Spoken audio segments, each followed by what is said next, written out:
বিহুৱান বোৱাত ব্যস্ত তেজপুৰৰ শিপিনী।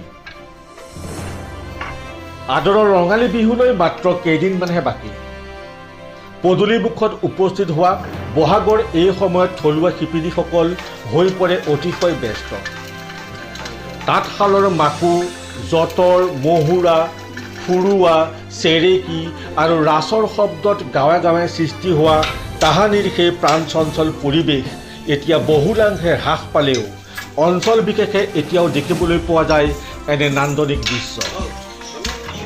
তেজপুৰৰ ঐতিহাসিক দৰপৰ্বতীয়া মইনা চুবুৰীত এনেদৰে বহাগক আদৰিবলৈ স্থানীয় শিল্পীসকলৰ ব্যস্ততা দেখিবলৈ পোৱা গ'ল। ৰঙালী বিহুৰ বাবে আদৰৰ বিহুৱানখন বৈ উলিয়াবলৈ এইসকল শিপিনীয়ে এতিয়া তাঁতৰ শালত সৰগ ৰচাত ব্যস্ত হৈ পৰিছে। সমীৰ কৰৰ ৰিপৰ্ট, নিউজ মিডিয়া।